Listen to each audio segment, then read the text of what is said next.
நடிகர் சத்யராஜ் வரலாறு.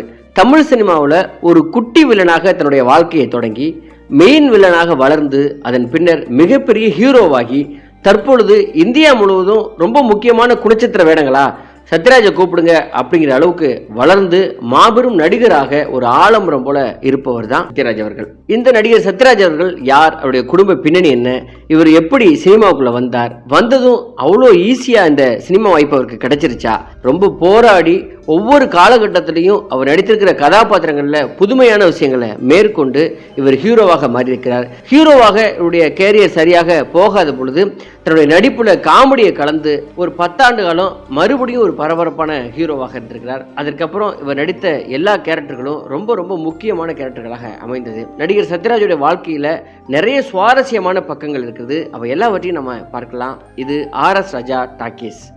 இதுவரை இந்த சேனலை நீங்க சப்ஸ்கிரைப் பண்ணலாம், சப்ஸ்கிரைப் பண்ணிட்டு ஒரு லைக்கையும் போட்டு வாங்க. நடிகர் சத்யராஜ் அவர்களை பத்தி நம்ம பார்க்கலாம்.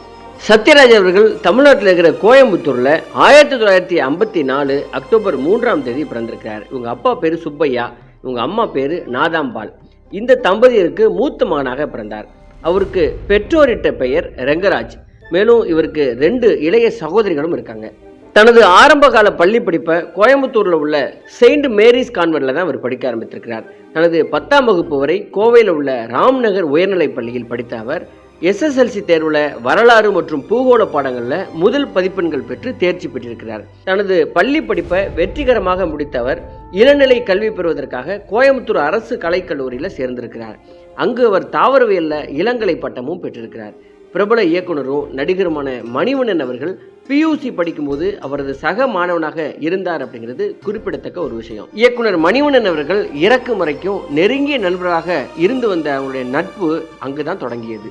தனது இளம் பருவத்திலிருந்தே சத்யராஜ் அவர்கள் எம்ஜிஆரின் தீவிர ரசிகனாக இருந்து வந்த அவர் அன்னக்கிளி படப்பிடிப்பை நேரில் காணக்கூடிய ஒரு சூழல் உண்டாகி இருக்கிறது. அப்போதுதான் அதன் நாயகன் சிவகுமாரையும் அதன் தயாரிப்பாளர் திருப்பூர் மணியன் அவர்களையும் நேரில் பார்த்த அவர் நானும் சினிமா துறையில் நுழையணும் அப்படின்னு ஆர்வத்தை வெளிப்படுத்தியிருக்கிறார். ஆனால் சிவகுமார் அவர்கள் சினிமாவுக்குள்ளே வந்து ஜெயிக்கிறதுலாம் ரொம்ப கஷ்டம், அதனால சினிமாவை நீ முயற்சி பண்ணாமல் நீ படித்த படிப்புக்கு வெளியில் போய் வேலை தேடு, நல்லா இருக்கலாம் அப்படின்னு சொல்லி அட்வைஸ் பண்ணி அனுப்பி விட்டாராம். ஆனால் கோமல் சத்யநாதன் அவர்களின் நாடக குழுவில் அதற்கப்புறம் பெரிய முயற்சி செய்து சேர்ந்த அவர் கோடுகள் இல்லாத கோலங்கள் அப்படிங்கிற படத்தில் சிறு வேடத்தில் நடிக்க ஆரம்பித்திருக்கிறார். அந்த கதாபாத்திரம் பெரிதளவு பேசப்படாததால கண்ணன் ஒரு கைக்குழந்தை பல்வேறு படங்கள்ல தயாரிப்பு நிர்வாகியாகவும் அவ்வப்போது ஒரு சில வேடங்களையும் சின்ன சின்ன கேரக்டர்கள்லாம் நடித்து கொண்டிருக்கிறார்.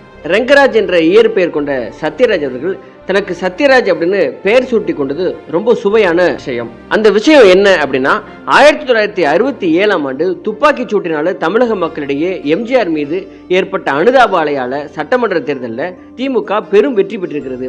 அன்றைய திமுக தலைவரும் முதல்வருமான அறிஞர் அண்ணா அவர்கள் திமுகவோட பிரச்சார பீரங்கி, பிரச்சார ராஜா அப்படின்னு எம்ஜிஆரை பாராட்டியிருக்கிறார். துப்பாக்கி சூட்டிற்கு பிறகு திரையுலகில் வெற்றி நடை போட்ட அரச கட்டளை திரைப்படத்தின் தயாரிப்பு நிறுவனத்தின் பெயரை எம்ஜிஆரின் தாயார் சத்யபாமா அவர்களின் பெயரையும் அண்ணா அவர்கள் அன்போடு அழைத்த பிரச்சார ராஜா அப்படிங்கிற பெயரையும் சேர்த்து அந்த நிறுவனத்திற்கு சத்யராஜா அப்படின்னு பெயரை இட்டிருக்கிறார்.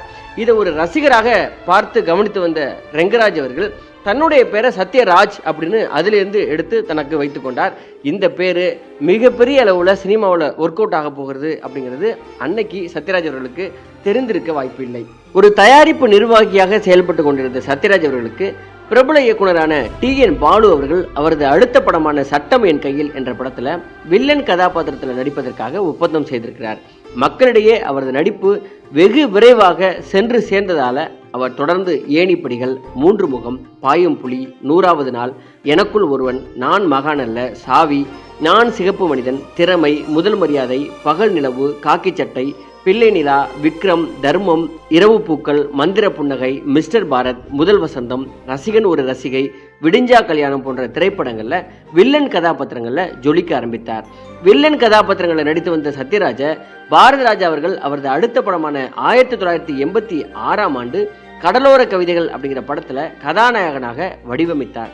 அந்த படத்தை தொடர்ந்து முழுமையான கதாநாயகனாக மாறிவிட்ட அவர் முன்னணி கதாபாத்திரங்களை நடிக்க ஆரம்பித்தார். கடமை கண்ணியம் கட்டுப்பாடு, மக்களின் பக்கம், வேதம் புதிது, சின்ன தம்பி பெரிய தம்பி, பூவிலி வாசலிலே, அண்ணாநகர் முதல் தெரு, ஜீவா, புதிய வானம், சின்னப்பதாஸ், தாய் வீடு, வாத்தியார் வீட்டு பிள்ளை, உலகம் பிறந்தது எனக்காக, நடிகன், புதுமனிதன், பிரம்மா, திருமதி பழனிசாமி, தெற்கு தெரு மச்சான், பங்காளி, உடன்பிறப்பு, ரிக்ஷா மாமா, ஏர்போர்ட், கட்டளை, வால்டர் வெட்டுவேல், அமைதிப்படை, வில்லாதி வில்லன், மாமன் மகள், சேனாதிபதி, Pagaivan, Kalyana Galatta, Malabar police, Puratchikkaran, Asathal, Maran, military, Jore, Englishkaran, Vetrivel Sakthivel, Kovai brothers, Periyar, 9 Roobai note, நண்பன், நாகராஜ சோழன், எம்ஏ எம்எல்ஏ போன்ற இந்த திரைப்படங்கள்லாம் அவருடைய நடிப்புல வெற்றி பெற்ற படங்கள்.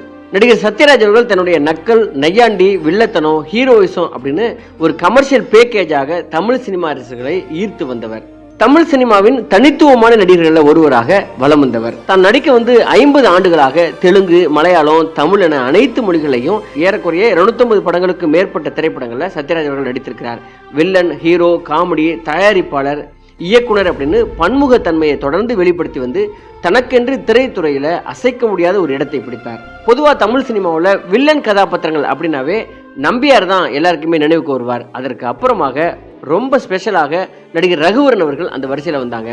ரகுவரனுக்கு அப்புறம் ரொம்ப குறிப்பிடத்தகுந்த ஒரு இடத்தையும் அடையாளத்தையும் உருவாக்கியவர் சத்யராஜ் தான். அவர் நினைத்திருந்தால் தமிழ் சினிமாவில் ஒரு ஆல் டைம் வில்லனாக எளிதாக பேரும் பணத்தோட செட்டில் ஆயிருக்கலாம். ஆனால் அதை தாண்டி தான் ஒரு ஹீரோ ஆகணும், நல்ல படங்கள் செய்யணும், குணச்சித்திர வேடங்கள்லாம் ஏற்கணும் அப்படிங்கிறதுல ரொம்ப தீவிரமான ஆர்வம் இருந்ததால விடாமுயற்சியினால மிகப்பெரிய ஹீரோவாக ஜெயித்தவர்.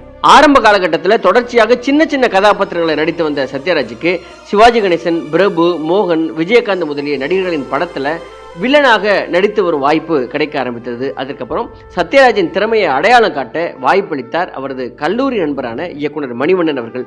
தான் இயக்கிய ஜனவரி 1 படத்திற்கு சத்யராஜுக்கு துணை நடிகராக வாய்ப்பளித்தார். 24 மணி நேரம், 100வது நாள் ஆகிய படங்கள்ல வில்லனாக நடித்த சத்யராஜ் கதாநாயகர்களை விட அதிகம் கவனிக்கப்பட்டார். சத்யராஜை வைத்து 25 படங்களை இயக்கினார் மணிவண்ணன். அதுல 17 படங்கள்ல சத்யராஜ் அவர்கள் வில்லனாக நடித்தார். வில்லனாக வெற்றி பெற்ற சத்யராஜ் ஹீரோவாக மாறுவதில் அவருக்கு நிறைய சவால்கள் இருந்திருக்கிறது. மக்கள் அவரை மிக பயங்கரமான ஒரு வில்லனாக நம்ப தொடங்கி இருக்கிறாங்க. இயக்குநர்கள் அவரை வைத்து ஒரு ஹீரோவாக எப்படி படம் எடுக்கிறது, இவருக்கு இருக்கிறது ஒரு வில்லன் இமேஜ், இவர் ஹீரோவாக நடித்தா மக்கள் ஏற்பாங்களா அப்படின்னு எல்லாருக்குமே பெரிய சந்தேகம் இருந்திருக்கிறது. கோடிகளில் பணத்தை போட்டு இந்த ரிஸ்க் நம்ம எடுக்கணுமா அப்படிலாம் எல்லா இயக்குநர்களும் ரொம்ப சந்தேகப்பட்டு அந்த வாய்ப்பை அவருக்கு கொடுக்காமே இருந்திருக்கிறாங்க. இந்த சமயத்தில் தான் வெளியான ரசிகன் ஒரு ரசிகை, கடலோர கவிதைகள் படங்களில் கதாநாயகனாக இவர் கமிட் ஆகியிருக்கிறார். இந்த படங்கள் அவரது வில்லன் இமேஜை மாற்ற உதவி இருக்கிறது. இதனைத் தொடர்ந்து மிஸ்டர் பாரத் படத்தில் ரஜினிக்கு அப்பாவாக நடித்தார் சத்யராஜ். ரஜினியை விட 4 வயதே மூத்தவராக இருந்த போதிலும் வில்லன் அப்பாவாக அப்ளாஸ் அள்ளி ரசிகர்களை கவர்ந்திருக்கிறார். தொடர்ந்து கடமை கண்ணியம் கட்டுப்பாடு, பூவிலி வாசலிலே, மக்களின் பக்கம் இந்த படங்கள்லாம் மக்கள் கிட்ட ரொம்ப நெருக்கமாக சத்யராஜை கொண்டு போய் சேர்த்திருக்கிறது. நடிகர் சத்யராஜோடைய நடிப்பில் ரொம்ப ரொம்ப முக்கியமான ஒரு படம்னா அமைதிப்படை திரைப்படத்தை நம்ம காலத்துக்கும் மறக்கவே முடியாது. சத்யராஜனுடைய பேரை இந்த திரைத்துறையிலிருந்து நீக்க முடியாத அளவுக்கு ரொம்ப முக்கியமான படமாக அமைந்தது இந்த அமைதிப்படை.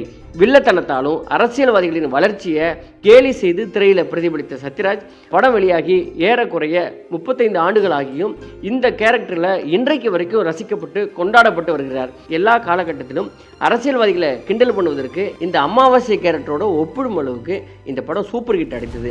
தொடர்ச்சியாக ஹீரோவாக நடித்து வந்த சத்யராஜ் அவர்கள் 2000வது ஆண்டுக்கு பிறகு தொடர்ச்சியான தோல்வி படங்கள் வந்திருக்கிறது. இதனை ஈடு செய்ய தனது ஹீரோ இமேஜை மாற்றி அதில் நகைச்சுவை தன்மையை இணைத்திருக்கிறார். 1990களில் கவுண்டமணியுடன் சேர்த்து இவர் நடித்த லூட்டியும் அதன் பின்பாக வடிவேலுடன் இவர் இணைந்து நடித்த படங்களும் சூப்பர் ஹிட் ரகம். கடந்த 10 ஆண்டுகளில் ராஜா ராணி, வருத்தப்படாத வாலிபர் சங்கம், நண்பன், பாகுபலி, கனா அப்படின்னு தமிழ், தெலுங்கு மொழிகளில் குணச்சித்திர கதாபாத்திரங்களை கவனம் ஈர்த்து வரும் சத்யராஜ் அவர்கள் இன்றைக்கு இந்தியா முழுவதும் ஒரு அறியப்பட்ட நடிகராக இருக்கிறார். சீர்திருத்தவாதி பெரியாரின் வாழ்க்கை வரலாற்று படத்துல சம்பளம் வாங்காமல் நடித்து கொடுத்து பெரியார் மீது இவர் வைத்திருக்கிற அன்பை வெளிப்படுத்தினார். நடிகர் சத்யராஜ் அவருடைய நடிப்பு ஸ்டைல் என்ன அப்படின்னா ரொம்ப ஒரு அப்ராணி போல இருந்து கலாய்ப்பது தான். இவரது படங்கள்ல காமெடி ரொம்ப ரொம்ப முக்கியமான அம்சமாக இருக்கும்.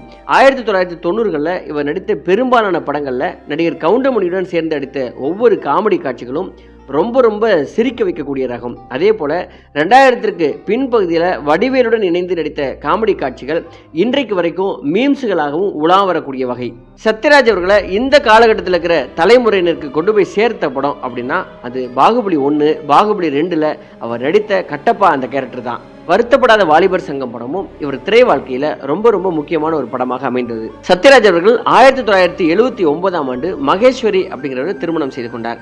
இந்த தம்பதியினருக்கு சிபிராஜ், திவ்யா அப்படின்னு 2 குழந்தைகள். இதுல சிபிராஜ் அவர்கள் நடிகராக இருக்கிறார், திவ்யா அவர்கள் மருத்துவராக வேலை செய்கிறார். நடிகர் சத்யராஜ் அவர்கள் ஒரு மிகப்பெரிய ஹீரோவாக இருக்கும் பொழுது இவருக்கு இயக்குனர் ஆசை வந்திருக்கிறது.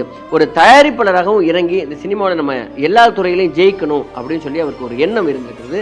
அதற்கான ஒரு வாய்ப்பும் அமைந்திருக்கிறது. அந்த வகையில் தன்னுடைய இயக்கத்தில் தான் ஹீரோவாக நடித்து 1995ஆம் ஆண்டு வில்லாதி வில்லன் அப்படிங்கிற ஒரு படத்தை அவர் இயக்கி இருக்கிறார்.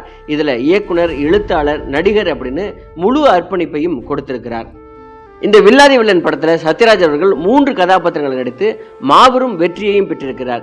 இயக்குனராக இயக்கிய முதல் படத்திலேயே அதிக லாபத்தை சம்பாதித்து 125 நாட்களுக்கும் மேல திரையரங்குகளில் ஓடி பாக்ஸ் ஆஃபீஸில் சாதனையையும் புரிந்திருக்கிறது. இத்துடன் இந்த சினிமா இயக்குனர் கனவு எனக்கு போதும், நான் இதில் ஜெயிச்சிட்டேன், இது என்னுடைய துறை கிடையாது, நடிகன் தான் நான் அப்படின்னு சொல்லிட்டு அந்த இயக்குனர் பதவியை அப்படியே விட்டு நடிப்புல நடிகர் சத்யராஜ் அவர்கள் முழுமையாக இறங்கிவிட்டார். நடிகர் சத்யராஜ் அவர்கள் சினிமாவில் தொடர்ச்சியாக பயணம் செய்து வந்த நேரத்தில் இவரது மகன் சிபிராஜும் ஹீரோவாக நுழைந்தார். அப்பொழுது ஒரு பொறுப்பான அப்பாவாக தன்னுடைய மகனை சினிமாவில் தூக்கி நிறுத்த வேண்டும் அப்படிங்கிற காரணத்திற்காக சிபிராஜ் அவர்கள் நடித்த 3 படங்கள்ல தயாரிப்பாளராகவும் மாறியவர் இருக்கிறார். வாரிசு நடிகருக்காக சத்யராஜ் இறங்கி செய்த லீ, நாய்கள் ஜாக்கிரதை, சத்யா இந்த 3 படங்களையும் இவருடைய மகன் வித்தியாசமான நடிப்பை கொடுத்து ஹீரோ அப்படிங்கிற அங்கீகாரத்தை பெற்றார். இதுல லீ படம் எதிர்பார்த்த அளவிற்கு வெற்றி பெறாததால பாக்ஸ் ஆஃபீஸில் சராசரியான லாபத்தை மட்டும்தான் பெற்றிருக்கிறது. அடுத்த படமான நாய்கள் ஜாக்கிரதை படம் நல்ல விமர்சனங்களை பெற்றாலும் சொல்ல முடியாத லாபத்தையும் அடையவில்லையாம். இதனை தொடர்ந்து சத்யா அப்படிங்கிற படம் இதுலையும் அவரால் போட்ட பணத்தை எடுக்க முடியவில்லையாம். இந்த அளவுக்கு மகனுக்காக தான் ஒரு நல்ல பிளாட்ஃபார்ம் அமைச்சு கொடுத்துட்டேன் அப்படிங்கிற அளவில் நடிகர் சத்யராஜ் அவர்கள் திருப்தி பட்டிருக்கிறார். நடிகர் சத்யராஜ் அவர்கள் எம்ஜிஆர் மீது தீவிர பக்தியோடு இருந்திருக்கிறார். சத்யராஜன் தங்கையின் திருமணத்திற்கு அப்போதைய முதல்வராக இருந்த எம்ஜிஆர் அவர்களை பத்திரிகை வைத்து அழைத்திருக்கிறார். அவரது அன்பு அழைப்பை ஏற்று எம்ஜிஆர் அவர்கள் அவரது துணைவியார் மற்றும் அமைச்சர் முத்துசாமியுடன் திருமணத்திற்கு சென்றிருக்கிறார். இந்த திருமணத்திற்கு வந்ததற்காக நன்றி தெரிவிப்பதற்காக எம்ஜிஆரை போய் பார்த்த நடிகர் சத்யராஜ் அவர்கள் எம்ஜிஆர் அவர்கள் உடற்பயிற்சி செய்யும் கரலாக்கட்டையை பரிசாக கேட்டு வாங்கி கொண்டாராம். இதனால இவரை எம்ஜிஆரின் பித்தன் அப்படின்னு இண்டஸ்ட்ரியில் இருக்கிறவங்களாம் சொல்லுவாங்க. ஒவ்வொரு படத்திலையும் நடிகர் சத்யராஜ் அவர்கள் பேசுகிற வசனங்கள் ரொம்ப பிரபலமாக பஞ்சு டைலாக மாறும். என் கேரக்டரே புரிஞ்சுக்க மாட்டேங்கிறியே, என்னம்மா கண்ணு, தகடு தகடு, இந்த மாதிரியான வசனங்கள்லாம் தமிழ் ரசிகர்கள் மனதில் இன்றளவும் நிலைத்து நிற்கக்கூடிய வசனங்களாக மாறி இருக்கிறது. கொங்கு தமிழ் பேசி தனக்கென தனி பாணியில அனைவரின் கவனத்தையும் தன்பால் ஈர்த்தவர். ஹீரோ, வில்லன், காமெடி அப்படின்னு எந்த வகையான கதாபாத்திரங்களாக இருந்தாலும் அந்த கதாபாத்திரங்களில் மிகச்சிறப்பாக தன்னுடைய நடிப்பை வெளிப்படுத்தக்கூடியவர். நடிகர் சத்யராஜ் அவர்கள் வாங்கிய விருதுகள் தமிழக அரசின் உயரிய விருதான கலைமாமணி விருதை வென்றிருக்கிறார். 1987 வேதம் புதிது திரைப்படத்தின் சிறந்த நடிகருக்கான பிலிம்பேர் விருது வாங்கியிருக்கிறார். 1991 தமிழ்நாடு அரசு அவருக்கு எம்ஜிஆர் விருது வழங்கி கௌரவித்திருக்கிறது. 2007 பெரியார் விருது அவரது பெரியார் படத்திற்காக வழங்கப்பட்டது. 2007 சத்யபாமா பல்கலைக்கழகம் அவருக்கு கௌரவ டாக்டர் பட்டம் வழங்கி சிறப்பித்தது. 2007 ₹9 நோட்டு திரைப்படம் அவருக்கு சிறந்த நடிகருக்கான விஜய் விருதினை பெற்றுத் தந்தது. 2012 நண்பன் படத்தின் சிறந்த துணை கதாபாத்திரத்திற்கான விஜய் விருதை வென்றிருக்கிறார். நடிகர் சத்யராஜ் அவர்கள் தந்தை பெரியார் திரைப்படத்தினை இவர் சம்பளம் வாங்காம நடித்து கொடுத்தார். அதற்காக பெரியாரியவாதிகளின் பெரும் மதிப்பும் அவருக்கு கிடைத்தது. திராவிடர் கழக தலைவர் கி வீரமணி அவர்கள் பெரியார் அணிந்திருந்த ஒரு மோதிரத்தை அன்பளிப்பாக சத்யராஜ் அவர்களுக்கு கொடுத்தார். நடிகர் சத்யராஜ் அவர்கள் தமிழ் உணர்வு மிகுந்தவர். பேரறிவாளன், சாந்தன், முருகன் ஆகியோரின் மரண தண்டனையை ரத்து செய்ய கோரி சென்னையிலிருந்து வேலூர் நோக்கி சென்ற மோட்டார் சைக்கிள் பேரணியில நடிகர் சத்யராஜ் அவர்கள் பங்கேற்றிருக்கிறார். இதுல இயக்குனர் மணிவண்ணன் மற்றும் பெரியார் திராவிட கழக பொதுச் செயலாளர் விடுதலை கா. ராசேந்திரன் மற்றும் ஏராளமான இளைஞர்களும் பங்கேற்றிருக்கிறார். இந்த தமிழ்நாட்டிற்கும் தமிழர்களுக்கும் ஏதாவது ஒரு பிரச்சனை அப்படின்னா முன்னணியில் இருக்கக்கூடிய நடிகர்களில் முதன்மையானவர் இந்த நடிகர் சத்யராஜ் அவர்கள். மிகுந்த தமிழ் உணர்வு கொண்டவர். தன்னுடைய அரசியல் கருத்துக்களையும் யாருக்கும் பயப்படாம எந்த மேடையிலையும் வெளிப்படுத்தக்கூடியவர் நடிகர் சத்யராஜ் அவர்கள். இதுவே நடிகர் சத்யராஜ் அவருடைய வாழ்க்கை வரலாறு. நன்றி, வணக்கம்.